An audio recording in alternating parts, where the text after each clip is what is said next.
Dios les bendiga a todos. Es un hecho que han estado pasando cosas más que extraordinarias, más allá de lo que muchos de nosotros pudiéramos haber experimentado en todas nuestras vidas. Y tiempos difíciles, hermanos, también necesita fortaleza mental, fortalezas diferentes a las que estábamos antes acostumbrados, cosas que antes no teníamos, ahora sí las necesitamos. Y Dios nos prepara, hermanos. Dios quiere que estemos preparados para todas estas cosas. Bueno, Dios quiere que estemos preparados para todas estas cosas. La pregunta es, ¿estamos dispuestos? Dios da todas las herramientas necesarias, hermanos. ¿Estamos dispuestos a proceder con lo que Dios tenga para cada uno de nosotros? Es la verdadera pregunta, hermanos.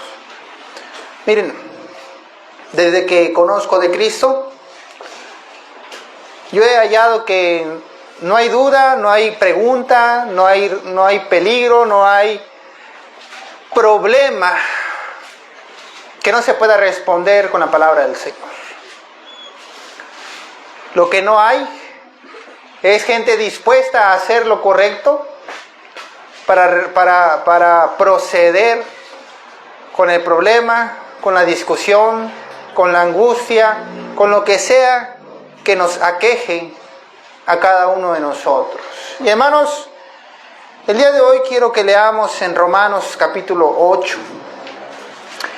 Hay una parte muy hermosa en este capítulo que desde el principio se las pudiera leer, pero quisiese que analicemos todo este capítulo, hermanos, porque es muy bello, muy hermoso, muy necesario. Porque prácticamente Dios es hablándonos a todos nosotros y diciéndonos lo que Él quiere de nosotros. Pero antes de empezar, vamos a rogarle al Señor que nos hable hoy en esta tarde. Señor y Padre, te damos gracias hoy en esta tarde. Te pedimos a ti, Señor, que nos hables hoy al corazón, que nos hables hoy conforme a tu voluntad, conforme a tu sabiduría, pero también, Señor, conforme a nuestra necesidad, Señor. Es una verdad irrevocable que necesitamos de ti, pero cada uno diferente a veces, Señor. ¿Y quién nos conoce más que tú, Señor? Tú nos conoces aún más que nosotros mismos. Entonces, Señor, háblanos de tal manera que nadie, Señor, quede vacío, Señor, sino que todos seamos llenos de tu palabra, llenos de tu conocimiento, para obra, para edificación, para honra y gloria de tu nombre, Señor. Al enemigo, échale fuera, Señor, pues no tiene parte ni suerte en ninguno de tus asuntos y solamente ha venido a matar, robar y destruir, Señor. Échalo fuera de este lugar, Señor, y no permitas que esté hoy en este lugar. Háblanos hoy, que sea tu Santo Espíritu ministrándonos en el nombre glorioso y precioso de tu Hijo amado Jesús. Amén. Romanos capítulo 8, vamos a leer desde el versículo 1 en adelante.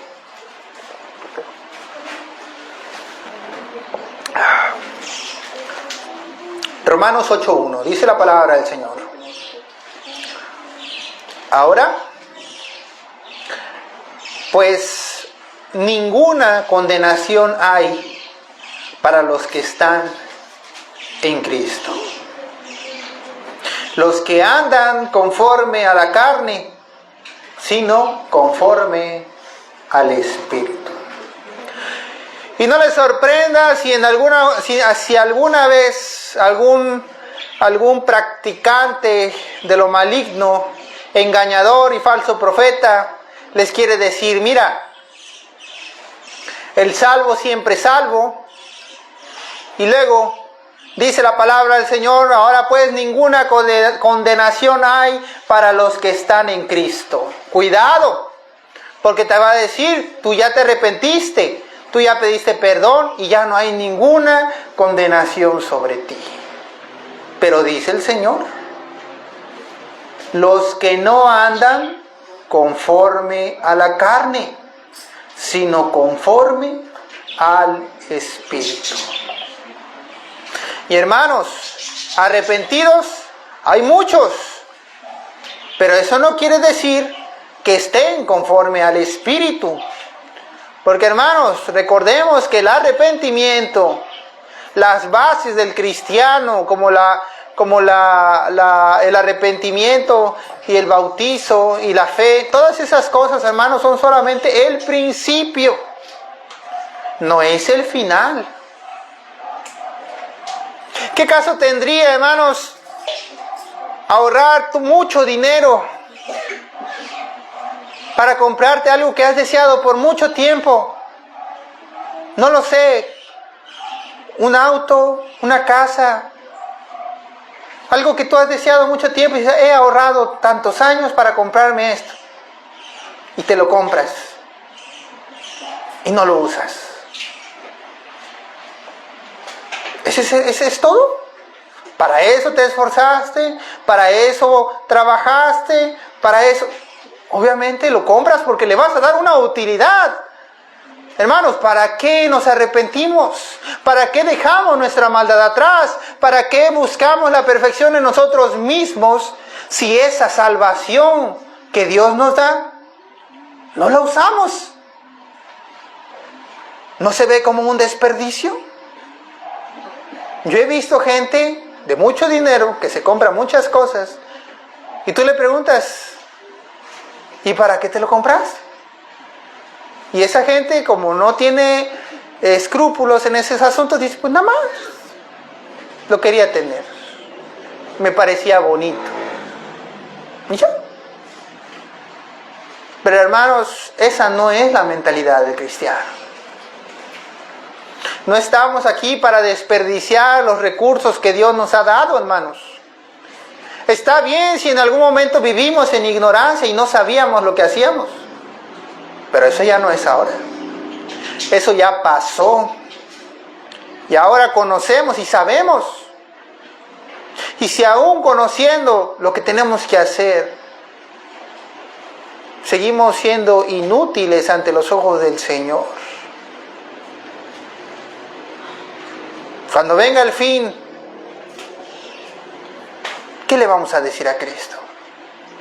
Hermanos, yo sé que cuando hablamos del fin del mundo, del día del juicio final, como que por más que hemos escuchado a mucha gente, oye esto y se le suena como algo lejano, como algo que todavía falta que llegue, todavía mira cómo está el cielo azul, mira, no, todavía falta.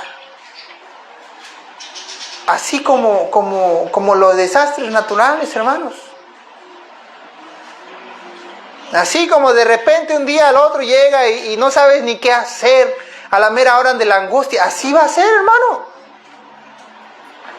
Y a algunos ya se les pasó el miedo de lo que pasó hace poco. Pero en el momento, hermano, ¿quién no estaba dispuesto a hincarse y rogarle al Señor que lo perdonara? En el momento de la angustia, ¿quién no estaba pidiendo perdón por si alguno no sobrevivía? ¿Quién no estaba rogándole al Señor, Señor, perdona a mis padres, perdona a mis hijos, perdona a mi familia? Ayúdalo, Señor. Pero es la mentalidad pecaminosa. Que no es hasta que ve la angustia, el sufrimiento, el dolor, la ira, que entonces ahora sí buscamos una salida, una respuesta, una solución. Por eso, hermanos, no me sorprende. El día de ayer estaba yo acostado meditando y no sé si recordarán que las predicaciones anteriores yo les decía que cuando fue el huracán, yo temí. Y me estaba acordando, porque en ese momento estaba orando, y me acordé de cuando Moisés llamó al pueblo al monte Sinaí, porque Dios les iba a hablar. Porque el pueblo estaba diciendo, ¿por qué si Dios nada más le habla a Moisés? Que solamente está Moisés, ¿por qué no nos habla a nosotros? Y a Moisés, antes que enojarse, dijo, pues sí, que Dios le hable a todo el pueblo. Y agarra y llama a todo el pueblo, obviamente consultándolo con el Señor, y le habla al pueblo que se acerque al monte Sinaí, porque Dios iba a hablar en ese momento. Y la voz de Dios era como voz de relámpago, como truenos, como tambores, como algo estridente, como algo grande y poderoso. Y en ese momento, hermanos, me acordé, imaginado ustedes, que la voz de Dios era como el huracán. Y dije yo, ¿cómo no va a temer uno? ¿Cómo no? Fíjense, cuando yo leí esa parte de las Escrituras en un momento, dije yo, ¿cómo puede ser que no hayan aguantado?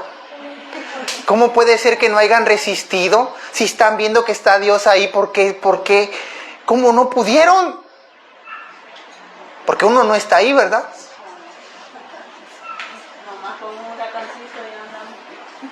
Imagínense, hermanos. Y yo no me puedo imaginar, hermanos, porque una cosa es un huracán, pero era la presencia de Dios, hermanos.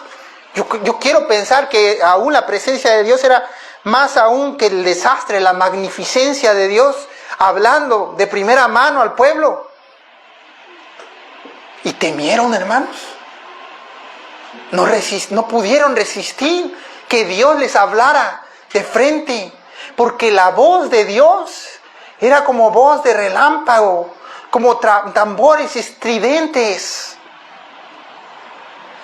Y yo exactamente ese sentimiento, dije yo hubiera sido de esos también.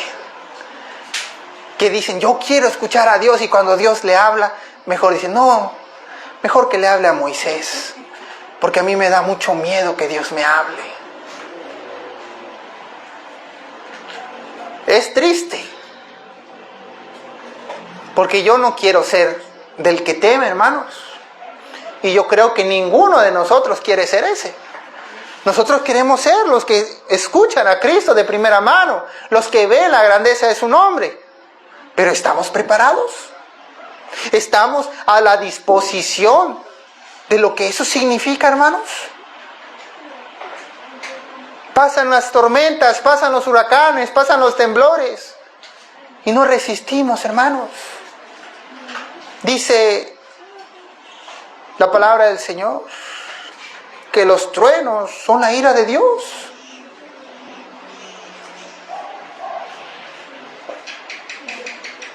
Y no aguantamos, tememos, nos rendimos. Y me acordé de ese, exactamente le estaba yo diciendo al Señor, orando y pidiéndole perdón, Señor, perdóname porque tuve miedo. Perdóname, Señor. Y me acordé de ese momento, dije yo, qué vergüenza. Porque en su momento yo dije, ¿por qué ellos no pudieron? Tenían a Dios frente a Él. Y en ese momento entendí. No es tan fácil. No es tan fácil que te cuenten cómo fue a vivirlo tú. Y así va a ser, hermanos. Así va a ser y va a seguir siendo. Por eso es, hermano, que es necesario que estas cosas acontezcan. Porque si nada más de oídas vivimos, entonces cuando llegue el momento de la tribulación, cuando llegue el momento de ser probados, cual oro, vamos a salir reprobados. Así que para la próxima vez que venga la tribulación, hermanos, no nos lamentemos de la tribulación, sino que comprendamos que era necesario que todas esas cosas acontecieran. Seguimos leyendo, versículo 2, dice, porque la ley del Espíritu de vida en Cristo Jesús me ha librado de la ley del pecado y de la muerte. Porque lo que era imposible para la ley, por cuanto era débil por la carne, Dios, enviando a su Hijo en semejanza de carne de pecado, y a causa del pecado, condenó al pecado en la carne. Es el sacrificio, hermanos. Ya lo hemos escuchado infinidad de veces, hermanos. Dios murió para que cada uno de nosotros fuese perdonado. Pero más allá de eso, hermanos, en la muerte de Cristo, Dios encarceló todo el pecado de la humanidad para que el pecado muriese junto con Él. Por eso muchas veces dice Dios que es necesario que solamente muriera Cristo una sola vez. Solo una vez, hermanos. Por eso, cuando nosotros conocemos de Él y nos arrepentimos, es para siempre. Una vez. No le vamos a pedir a Cristo, Cristo, volví a fallar, muere por mí otra vez. Sería demasiado descarado de nuestra parte. Versículo 3.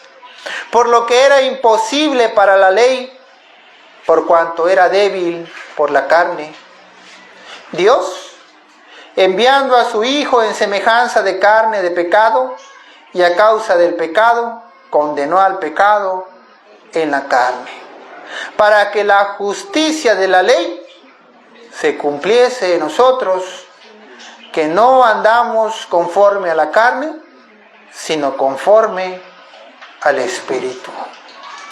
Porque los que son de la carne piensan en las cosas de la carne, pero los que son del Espíritu, en las cosas del Espíritu. Y hermano, esto lo podemos tener por señal.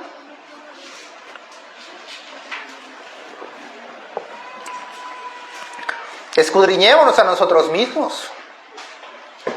El que es de la carne, en las cosas de la carne piensa. Y no significa necesariamente pecado, hermano. Porque dices tú, bueno, yo no pienso en el pecado, sí. Pero estás metido solamente en tus cosas terrenales. Y en las cosas espirituales, ¿cuándo? Y ahí es donde uno identifica, es cierto. Toda mi vida, todo mi tiempo, mi espacio está en mi trabajo, en mi familia, en mis inversiones, en lo que yo quiero hacer, en mis sueños, en mis esperanzas, en lo que a mí me gusta, en lo que me divierte. ¿Y en Dios? ¿Cuándo? ¿Cuándo es tiempo para que tú busques a Dios? ¿Cuándo es tiempo para que escudriñes la palabra? ¿Cuánto es tiempo para que hables con Él? ¿Cuándo es tiempo para que tú busques de Él, para que le conozcas, para que te hagas tu amigo? Muchas veces hemos ya predicado acerca del amigo que es Cristo para nosotros. Y hemos dicho, ¿cómo puede ser que seamos amigos de Cristo y no le conocemos? Tú no puedes llamar amigo a alguien que no conoces. Para que sea tu amigo, tú debes conocer su carácter, su forma de ser. Si no le conoces, entonces no es tu amigo. Y tú quieres ser amigo de Cristo, pero no le buscas, no le conoces. No sabes cómo se comporta, no sabes lo que le gusta, no sabes lo que le molesta, no sabes cómo es su carácter ni su forma de pensar. Entonces, ¿cómo puedes ser amigo de Cristo? No tiene sentido, ¿verdad? Versículo 6, porque el ocuparse de la carne es muerte, pero el ocuparse del Espíritu es vida y paz. Entonces dices, ¿en qué ocupo todo mi tiempo y mi espacio? Hermanos, de antemano les digo, no está mal trabajar, no está mal buscar el sustento diario. Lo que está mal es poner prioridad a las cosas terrenales antes que a Cristo. Porque es muy fácil dejar de hacer lo bueno por las cosas terrenales. Ejemplo muy sencillo, hermanos. ¿Cuánto no les ha pasado en su negocio, en su emprendimiento, en su trabajo? Que por no quedar mal, que por no querer que los demás piensen mal de ti, dices una mentira.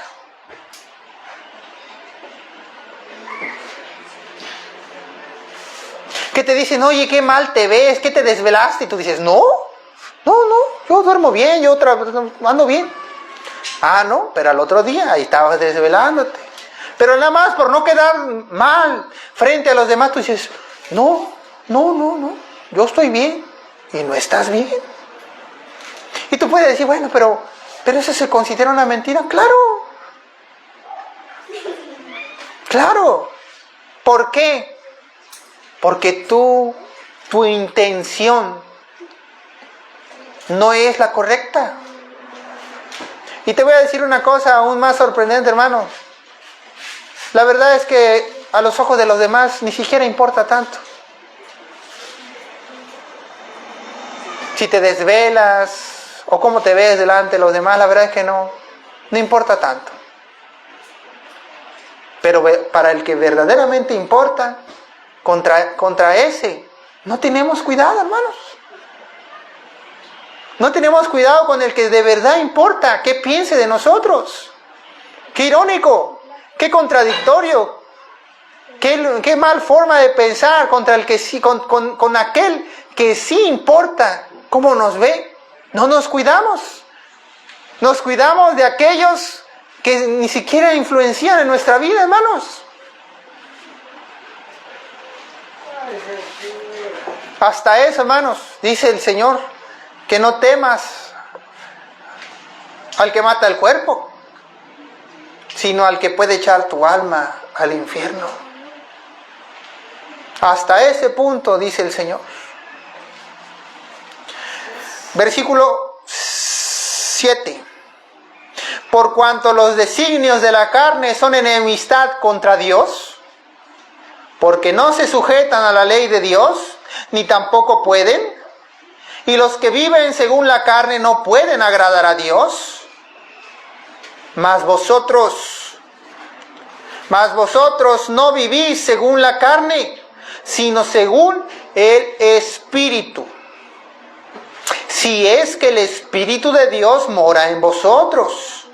Y si alguno no tiene el Espíritu de Cristo, no es de Él. Y fíjense, hermanos, aquí nos lo aclara y dice, miren, si ustedes son del Espíritu, son de Él.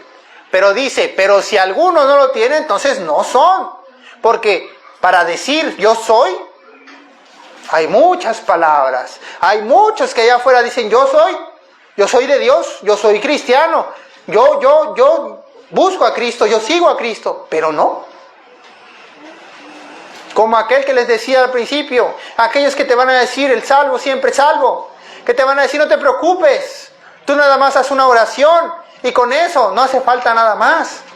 Aquellos que te van a decir cosas dulces, cosas bonitas, que en vez de demostrarte la verdad, te van a decir mentiras para que permanezcas en tu comodidad, en tu pecado, porque a ellos no les interesa lo que pase contigo, porque a ellos no les interesa lo que tú hagas, porque volvemos otra vez a lo que decíamos hace rato.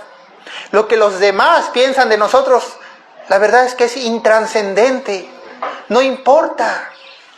El que de verdad importa es el que está arriba en los cielos, y de ese no nos cuidamos. Y es más, lo descuidamos.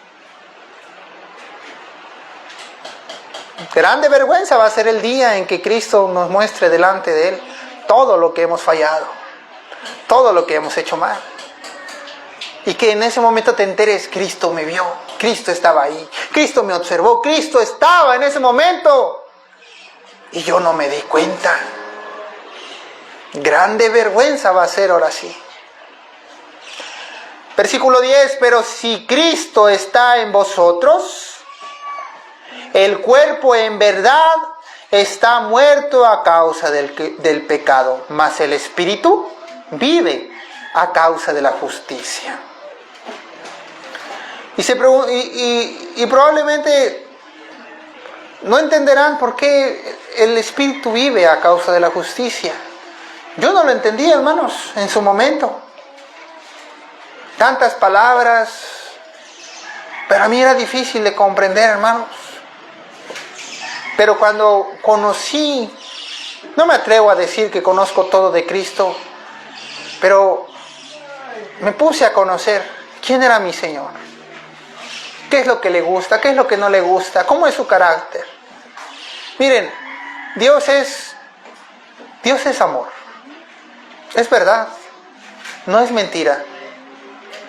Pero dentro de ese amor hay justicia. Dentro de ese amor hay un ser muy estricto. Hay un ser inamovible.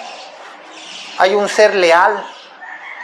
Hay un ser que, a pesar de ser muy amoroso, también es una persona que lo que dice, lo cumple, hermanos.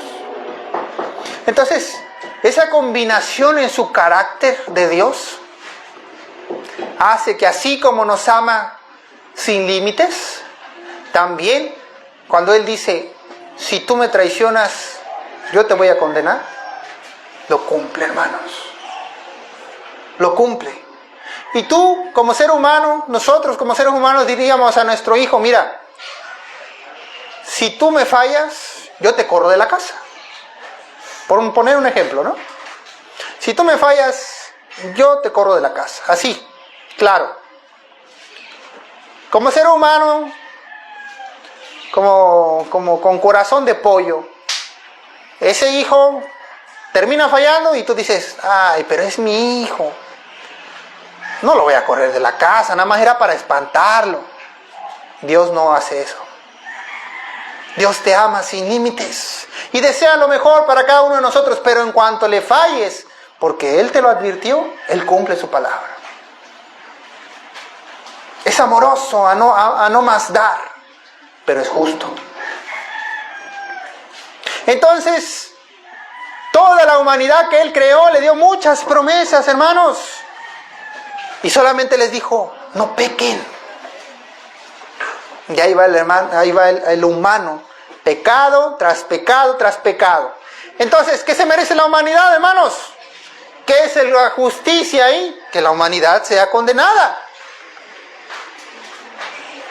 ¿Qué puede hacer Dios que es justo pero amoroso? Dice, yo amo a mis hijos, yo amo mi creación, pero lo justo es que yo los condene porque han fallado.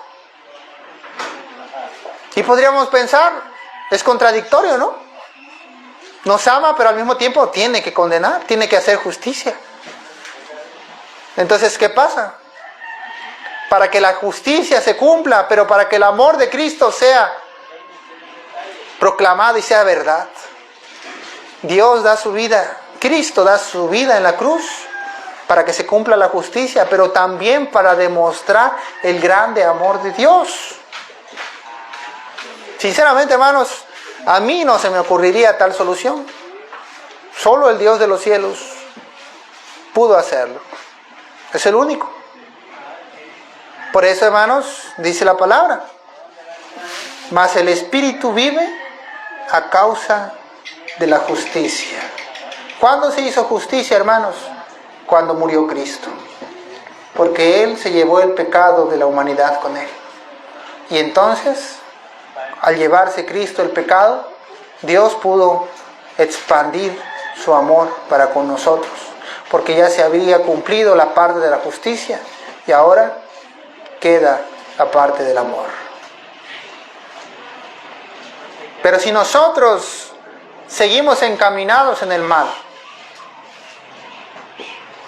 ya no va a venir Cristo una segunda vez, hermanos, para morir, porque Dios es justo. Versículo 11, y si el Espíritu de aquel que levantó de los muertos a Jesús mora en vosotros, el que levantó de los muertos a Cristo Jesús, vivificará también vuestros cuerpos mortales por su Espíritu que mora en vosotros. Así que, hermanos, deudores somos, no a la carne, para que vivamos conforme a la carne. Porque si vivís conforme a la carne, moriréis, mas si por el Espíritu hacéis morir las obras de la carne, viviréis. Porque todos los que son guiados por el Espíritu de Dios, estos son hijos de Dios. Pues no habéis recibido el espíritu de esclavitud para estar otra vez en temor, sino que habéis recibido el espíritu de adopción, por el cual clamamos, Abba, Padre. El Espíritu mismo da testimonio a nuestro espíritu de que somos hijos de Dios. Y si hijos, también herederos, herederos de Dios y coherederos con Cristo, si es que padecemos juntamente con Él, para que juntamente con Él seamos glorificados. Pues tengo por cierto que las aflicciones del tiempo presente no son comparables con la gloria venidera que en nosotros ha de manifestarse. Y aquí nos aclara el Señor, por si alguno teme, precisamente, a lo que decíamos al principio, por si alguno teme a la aflicción, teme a los problemas, teme a los desastres, teme a la enfermedad, teme a la muerte, teme a lo que sea. Dice el Señor que lo que viene, que esa esperanza con Cristo no es comparable a la angustia que antes viene. Es mucho más superior el regalo de la vida, el regalo de la salvación, la coherencia con Cristo. Es mucho más grande todavía. Y te lo reafirma el Señor para que estemos seguros. Porque el anhelo ardiente de la creación es el aguardar la manifestación de los hijos de Dios. Porque la creación fue sujetada a vanidad, no por su propia voluntad, sino por causa del que la sujetó en esperanza. Porque también la creación misma será libertada de la esclavitud de corrupción a la libertad gloriosa de los hijos de Dios. Porque sabemos que toda la creación gime a una, y a una está con dolores de parto hasta ahora.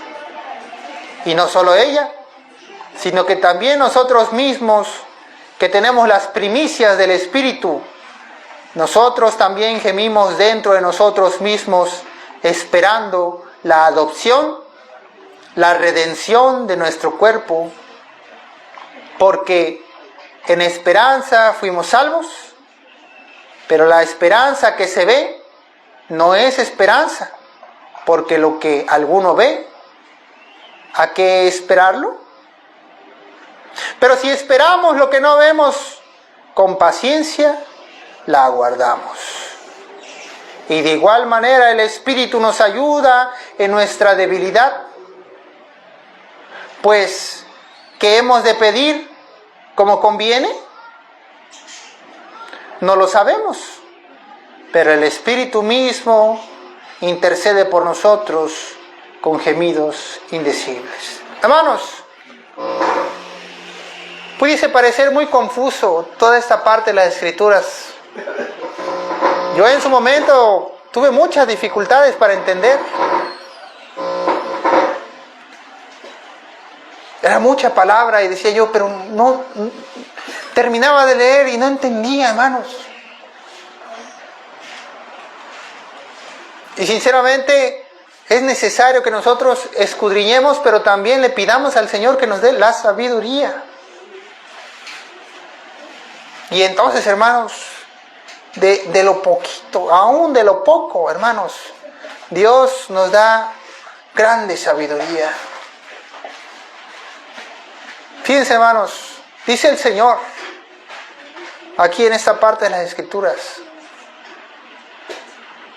que nosotros no sabemos pedir como conviene, pero el Espíritu mismo intercede por nosotros, porque conoce la intención de nuestros corazones, porque tú tal vez pides de una manera que no es digna del Señor, Pero dice el Señor, no os preocupéis, porque el Espíritu intercede por ustedes, que no saben cómo pedir. Dice el Señor, con gemidos indecibles, cosas que tal vez nosotros no entendemos, pero el Señor lo entiende. Por eso muchas veces hemos hablado de la intención del corazón, hermanos.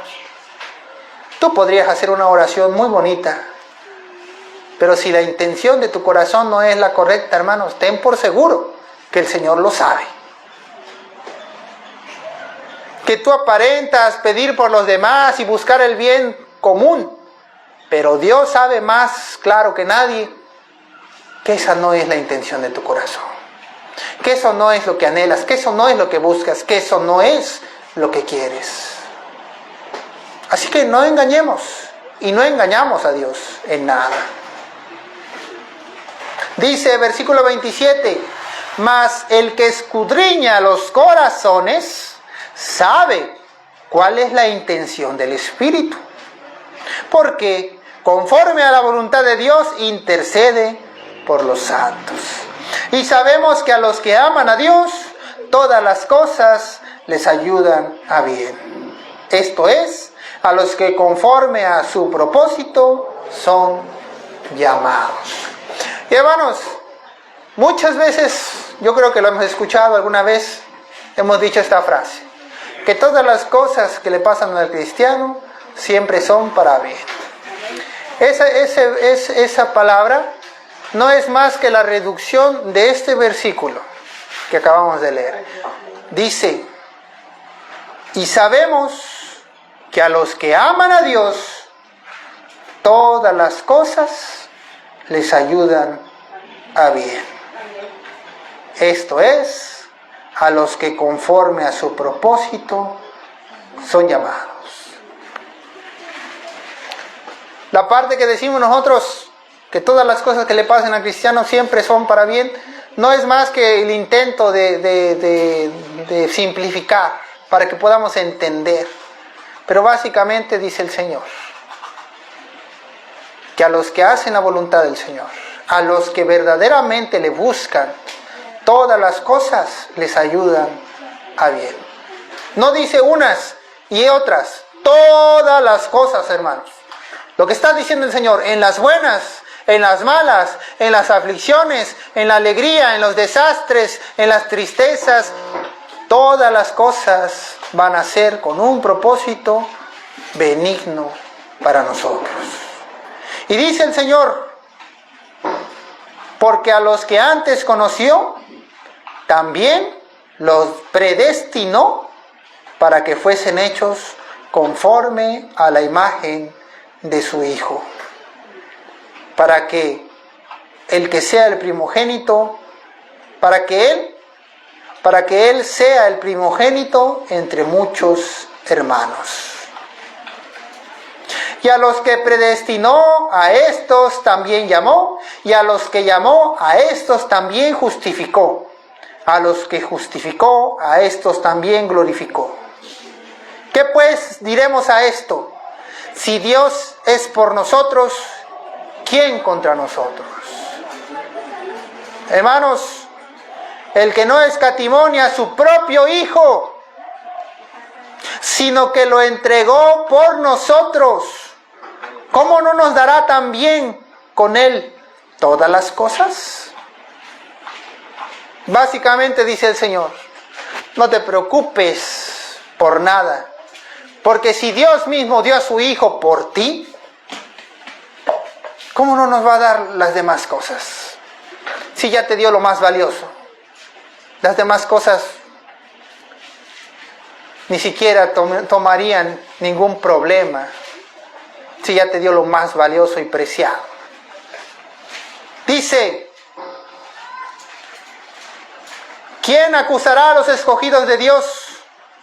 Dios es el que justifica. ¿Quién es el que condenará? Cristo, el que murió, más aún el que también resucitó, el que además está a la diestra de Dios, el que también intercede por nosotros. Versículo 35, y aquí viene, hermano, uno de los textos más hermosos y bellos, y que quiero que nos llevemos al corazón todos y cada uno de nosotros, que lo meditemos y que busquemos, porque dice el Señor: ¿quién nos separará del amor de Cristo? ¿Tribulación? ¿O angustia? ¿O persecución?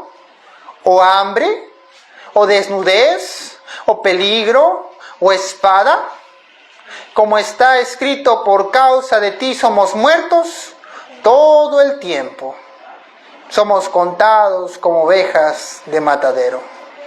Antes, en todas estas cosas somos más que vencedores, por medio de aquel que nos amó.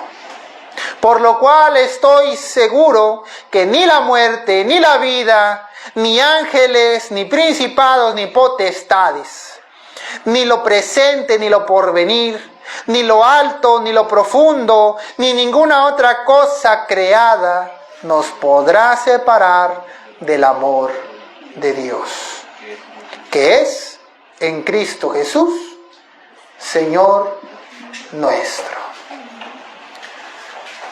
Hermanos, quiero decirles que muchos que quisieron emprender el camino del cristiano ni siquiera llegaron a la parte de las tribulaciones, hermanos, sino que con los puros placeres terrenales cayeron. ¡Qué vergüenza para aquellos que ni siquiera pudieron pasar por lo poco, aún menos con lo mucho! Dice el Señor, nada. Y esto no se lo dice a cualquier hermano. Esto se lo dice a aquellos que tomen decisión, voluntad. Aquellos que ya tienen un propósito, que están decididos, que ya han llegado a un acuerdo, a un compromiso. Que han dicho, de aquí me pongo, ya no me voy a mover, voy a estar con Cristo hasta el final de mis días. A eso les dice el Señor: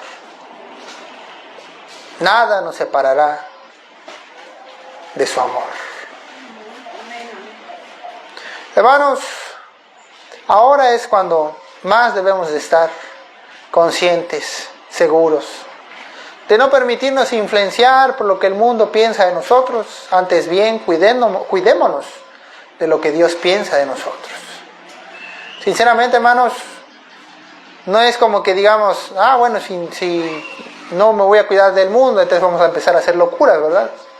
Porque no tendría sentido, porque las mismas locuras también las va a ver Cristo. Entonces, preocupémonos por lo que piensa Dios de nosotros. No incurramos en mentiras, no incurramos en seguir lo que los demás hacen solo porque lo vemos, porque esas cosas las ve Cristo, y por esas cosas también nos juzgará Él. Y no permitamos, hermanos, que nada nos separe de su amor. Es mucha inversión como para tirarlo todo, hermanos. Es mucha inversión de nuestra parte. No, hermanos, mucha inversión de Dios. Dio la vida de su Hijo. ¿Dónde vas a encontrar quien dé su vida por ti? Otra vez. Nadie, hermanos. Nadie va a dar su vida por nosotros otra vez. Vamos a darle gracias al Señor. Señor y Padre, hoy en esta tarde, Señor,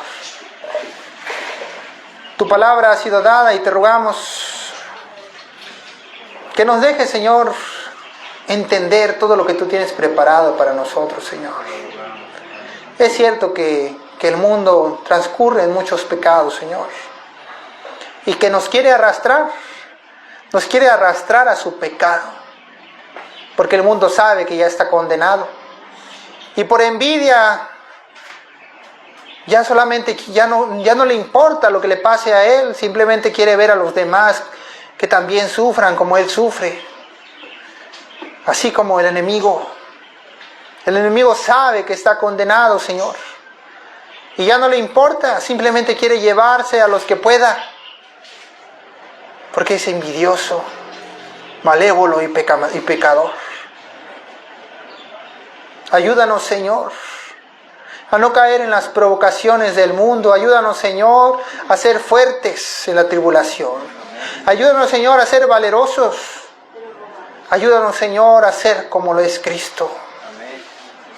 Y que en nuestra mente no esté lo terrenal, sino lo espiritual.